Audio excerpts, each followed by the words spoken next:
अगर आपके पास पैसा है ना तो आप कुछ भी कर सकते हैं। हाल ही में महाराष्ट्र में एक घटना हुई है। महाराष्ट्र और कर्नाटक के बॉर्डर में एक छोटा सा गांव है और उस गांव में जैन मठ है। जैन मठ में 1300 साल से एक परंपरा चली आ रही है और उसी में से एक 600 साल से जो हाथियों को पालने की परंपरा। इस मठ में 600 साल से हाथियों को पालने की परंपरा चली आ रही है। 1992 में उस मठ में 6 साल की माधुरी नाम की एक हाथी को लाया गया। हाथी को उस मठ के हर फंक्शन में शामिल किया जाता और उसी के साथ साथ उस आजू बाजू के 746 गांव भी शामिल होते। हाथी को घूमने के लिए ऑलमोस्ट 17 एकड़ की ज़मीन रखी है ताकि वो वहाँ पे अच्छे से रह सके। लेकिन 2018 में उसका जो केयर टेकर था उसकी हार्ट अटैक की वजह से तबीयत बहुत ज़्यादा खराब रहने लगी, इसीलिए उस हाथी को केयर सेंटर में रखा गया।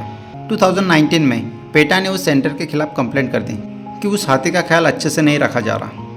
इंस्पेक्शन की रिपोर्ट के अनुसार गवर्नमेंट ने उस हाथी को उस मठ से हटाने का ऑर्डर दिया, लेकिन 2024 में उस मठ के लोगों ने इस ऑर्डर पर स्टे लिया। लेकिन फिर जुलाई 25 में हाई कोर्ट ने गुजरात को वंतारा में शिफ्ट करने का ऑर्डर दिया, लेकिन मठ के लोगों ने सुप्रीम कोर्ट में अपील की। सुप्रीम कोर्ट ने भी हाई कोर्ट के डिसीजन को कंटिन्यू किया, लेकिन उस मठ के और आजू बाजू के गाँव के लोगों की बात माने तो उनके हिसाब से अंबानी के प्रेशर की वजह से और पेटा ने फेक डॉक्यूमेंट सबमिट करने की वजह से महादेवी हाथी को वंतारा भेजा गया। इसीलिए वहाँ के लोगों ने अंबानी के सारे प्रोडक्ट पर बैन करने की मांग की और उसी के साथ साथ वहाँ के लोगों ने एक ही दिन में ऑलमोस्ट 10,000 से भी ज़्यादा लोगों ने अपना सिम कार्ड पोर्ट किया। अंबानी ने अपने बेटे की शादी में ऑलमोस्ट 5,000 करोड़ से भी ज़्यादा का खर्चा किया। ये कलयुग है जनाब, या पैसा ही भगवान है।